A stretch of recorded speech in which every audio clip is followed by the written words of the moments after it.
Good morning dear students. आज का हमारा सब्जेक्ट है बीए। हमारे बीए का पहला जो चैप्टर है वो है संचालन। एक्चुअली हमारी जो बीए की बुक है वो हमारी कंपनी से स्टार्ट होती है और कंपनी में ही पूरी हो जाती है। तो हमें ये समझना है कि संचालन की उत्पत्ति क्यों हुई या किस प्रकार हुई। हमने लास्ट 11th में पढ़ा था औद्योगिक क्रांति, अर्थात कि औद्योगिक क्रांति के कारण बड़े पैमाने पर उत्पादन संभव हुआ। और अगर बड़े पैमाने पर उत्पादन करना है तो बड़े पैमाने पर पूंजी की आवश्यकता होती है। और बड़े पैमाने पर पूंजी की व्यवस्था ना तो एकाकी व्यापारी कर पाता है और ना ही साझेदार। तो इसके लिए हमें बड़े पैमाने पर पूंजी विनियोग के लिए एक नए व्यवसाय को अस्तित्व में लाना पड़ा और उसको हमने नाम दिया कंपनी।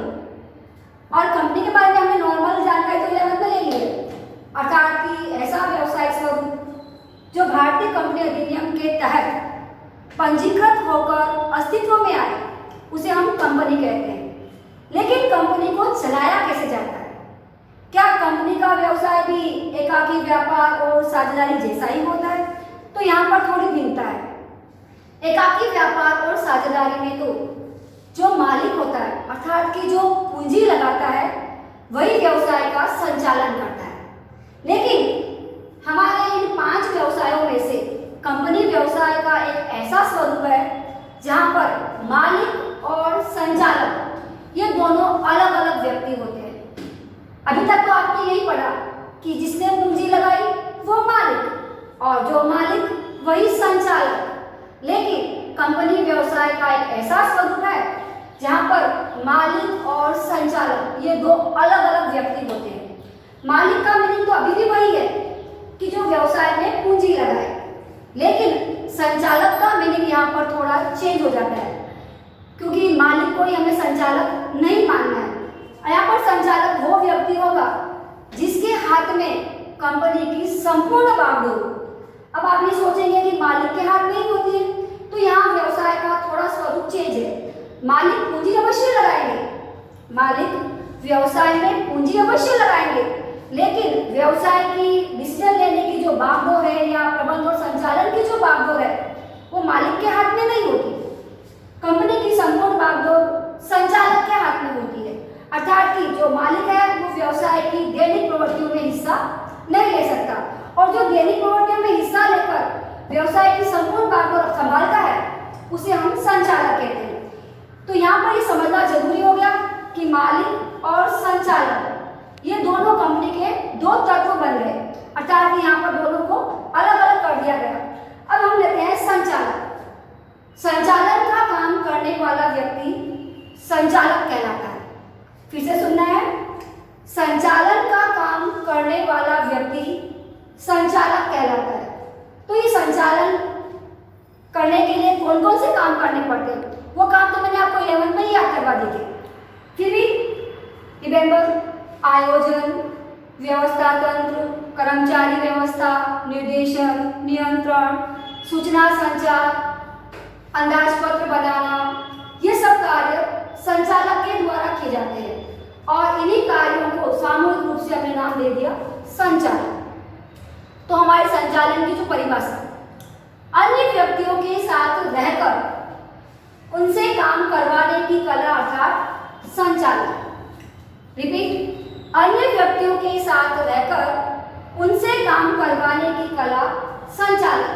तो अब आपसे सोचेंगे कि हमने प्रबंधन तो यही पढ़ा, लेकिन थोड़ा सा डिफरेंस है। वहां पर हमने सिर्फ इतना ही पढ़ा प्रबंध में, अन्य व्यक्तियों से काम करवाने की कला। अगर केवल अन्य व्यक्तियों से काम करवाने की कला को हम बोलते हैं तो वो प्रबंध है, और अगर अन्य व्यक्तियों के साथ रहकर उनसे काम करवाने की कला हम पढ़ रहे हैं तो वो है संचालन। कंपनी के स्तर को हमने 3 भागों में बांटा, उच्च स्तर, मध्य स्तर और निम्न स्तर। उच्च स्तर पे हम केवल एंड केवल संचालक या संचालन का ही समावेश करते हैं, जिन्हें हम director, managing director, general manager या संचालक मंडल इत्यादि नामों से संबोधित करते हैं। और एक कंपनी में कम से कम अगर सार्वजनिक कंपनी है तो 3 संचालक होना जरूरी है, और अगर हमारी कंपनी निजी कंपनी है तो 2 संचालक होना जरूरी है। तो इस प्रकार एक कंपनी में मिनिमम यानी कम से कम 3 संचालक मिलकर उस कंपनी का संचालन करते हैं। तो इन संचालकों के द्वारा जो जो काम किए जाते हैं, पहले हम उनके लक्षण देखते हैं कि सामूहिक प्रवृत्ति में ये तीनों संचालकों को अगर इकाई में काम करना है तो हमें उनके पहले कौन से लक्षण देखने को मिले, ताकि हम पहचान कर सके कि अमुक व्यक्ति इकाई में बतौर संचालक के काम कर रहा है। तो हमारा पहला लक्षण संचालन का सर्वव्यापी प्रक्रिया। सर्वव्यापी अर्थात कि जो सभी जगह देखने को मिल जाए। अगर इसका शाब्दिक अर्थ लिया जाए, सर्वव्यापी का मीनिंग होता है ऐसा व्यक्ति जिसको हम हर क्षेत्र में हर जगह देख सके। अब हर क्षेत्र में लेते हैं हम, जैसे कि आर्थिक क्षेत्र, सामाजिक क्षेत्र, राजनीतिक क्षेत्र, व्यवसायिक क्षेत्र या धार्मिक क्षेत्र, इन सभी क्षेत्रों में संचालन के कार्य को देखा जा सकता है और इसी प्रवृत्ति के कारण इसको सर्वव्यापी माना गया है।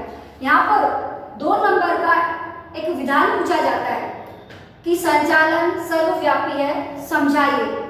तो हमारा आंसर सिर्फ यही होगा कि हाँ, ये विधान सत्य है कि संचालन सर्वव्यापी है, क्योंकि संचालन के लक्षण समस्त क्षेत्रों में जैसे कि आर्थिक, सामाजिक, धार्मिक, राजनीतिक, सांस्कृतिक इत्यादि क्षेत्रों में देखे जा सकते हैं। इसीलिए संचालन को सर्वव्यापी कहा गया है। दूसरा मुद्दा है हमारा सामूहिक प्रक्रिया। सामूहिक का मतलब कि ऐसा काम कोई एक व्यक्ति विशेष ना करे, व्यक्तियों का समूह मिलकर करे। तो ठीक उसी प्रकार संचालन को सामूहिक प्रक्रिया भी कहा गया है, क्योंकि ये बात हमने पहले ही बता दी है कि संचालन का काम कोई एक अकेला व्यक्ति इकाई में नहीं कर सकता। कम से कम हमें यहाँ पर 3 संचालकों की आवश्यकता होती है। अगर सूचना दी गई है तो ही हमें कंपनी को निजी कंपनी मानना है। अगर सूचना का अभाव है तो हमारे लिए प्रत्येक कंपनी सार्वजनिक कंपनी मानी जाएगी और सार्वजनिक कंपनी में कम से कम 3 संचालक होते हैं। तो कहने का मतलब यह है कि अगर 3 संचालक में से कोई 2 संचालक अनुपस्थित हो और एक संचालक कंपनी में उपस्थित हो और वो कंपनी का अगर कोई निर्णय लेना चाहे तो नहीं ले सकता, क्योंकि इसके लिए भारतीय कंपनी अधिनियम में प्रावधान बना हुआ है कि कोई भी संचालक अकेला व्यक्तिगत रूप से निर्णय नहीं ले सकता। अगर कंपनी से संबंधित कोई भी निर्णय लेना है तो उसमें समस्त संचालकों की सहमति का होना अनिवार्य है।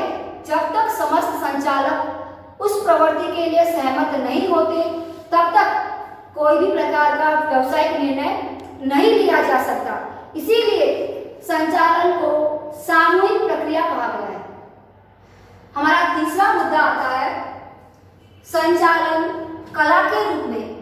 तो संचालन को कला के रूप में जानने से पहले हमें कला का अर्थ समझना है। कला अर्थात कि काम करने का सर्वोत्तम तरीका जिसका हम चयन करें। काम करने के सर्वोत्तम तरीके का चयन करना ही कला है। तो ठीक इसी प्रकार संचालन को भी कला कहा गया है। क्यों कहा गया है? क्योंकि संचालक को इकाई के अनेकों काम करने पड़ते हैं। काम तो वही है हमारे, जैसे कि आयोजन, व्यवस्था तंत्र, कर्मचारियों की नियुक्ति, उनको दिशा निर्देश करना, उन पर नियंत्रण करना, मार्गदर्शन देना, संकलन करना। तो ये समस्त कार्य करने के बहुत सारे तरीके होते हैं। इकाई के जो कार्य हैं उन्हें करने के बहुत सारे तरीके हैं, लेकिन सबसे सरल और सर्वश्रेष्ठ तरीका कौन सा है, इसका चयन संचालक के द्वारा किया जाता है। इसीलिए संचालन को कला के रूप में भी स्वीकारा गया है। हमारा नेक्स्ट मुद्दा है संचालन विज्ञान के रूप में। तो विज्ञान के रूप में समझने से पहले हमें विज्ञान का अर्थ समझना है। विज्ञान किसे कहते हैं? ऐसा ज्ञान जो विभिन्न प्रयोगों और अनुसंधानों के निष्कर्ष से निकले। ऐसा ज्ञान जो विभिन्न प्रयोगों और अनुसंधानों के निष्कर्ष से निकले उसे हम विज्ञान कहते हैं। तो ठीक इसी प्रकार हमारा संचालन भी विज्ञान है, क्योंकि संचालन के कार्य करने के लिए भी अनेकों सिद्धांत बनाए गए हैं और इन सिद्धांतों की अनुपालना करके ही हम संचालन के कार्य कर सकते हैं। अगर इन सिद्धांतों की अनुपालना की जाए तो ही एक कंपनी या व्यवसाय अपने उद्देश्य का वर्ण कर सकती है, ताकि उद्देश्य प्राप्त कर सकती है। अगर इन संचालन के सिद्धांतों की अवहेलना कर दी जाए तो कंपनी अपना उद्देश्य प्राप्त करने में विफल हो जाती है। इसीलिए संचालन को विज्ञान के रूप में भी स्वीकारा गया है। अब क्वेश्चन ये आता है कि कभी कभी एग्जामिनर केवल कला के रूप में पूछ लेता है तो 2 नंबर में, या केवल विज्ञान के रूप में पूछे तो भी 2 नंबर में, लेकिन एग्जामिनर कभी इन दोनों को सामूहिक पूछ लेता है कि संचालन कला और विज्ञान के रूप में समझाइए। तो ऐसी कंडीशन में हमें इस क्वेश्चन को सॉल्व करने के लिए दोनों पैराग्राफ बनाने पड़ेंगे अलग अलग। पहला हमारा जो पैराग्राफ होगा वो केवल कला को संबोधित करते हुए, और दूसरा जो हमारा पैराग्राफ होगा वो विज्ञान को संबोधित करते हुए, और इस प्रकार से अर्थ करते हुए हमें तीसरा पैराग्राफ बनाना है कि निष्कर्ष के तौर पर इस प्रकार हम सिद्ध कर सकते हैं या कह सकते हैं कि संचालन कला और विज्ञान के रूप में भी स्वीकार किया गया है। अब हमारा नेक्स्ट 5वां मुद्दा आता है संचालन व्यवसाय के रूप में। तो व्यवसाय क्या होता है ये हम पहले ही पढ़ चुके हैं। लाभ कमाने के उद्देश्य से की जाने वाली प्रवृत्ति अर्थात कि व्यवसाय, या ऐसा कोई काम जो हमने लाभ कमाने के उद्देश्य से किया तो उसे हम व्यवसाय कहते हैं। तो ठीक इसी प्रकार संचालन को भी व्यवसाय माना गया है। क्यों माना गया है? क्योंकि संचालन का भी उद्देश्य इकाई के लाभों में अधिक से अधिक वृद्धि करना, या इकाई के लाभों को प्राप्त करना, या इकाई के लाभों को बनाए रखना होता है। इसीलिए संचालन को व्यवसाय के रूप में भी माना जाता है। जिस प्रकार व्यवसाय का उद्देश्य लाभ कमाना है, ठीक उसी प्रकार संचालक का उद्देश्य भी कंपनी के लाभों में वृद्धि करना है।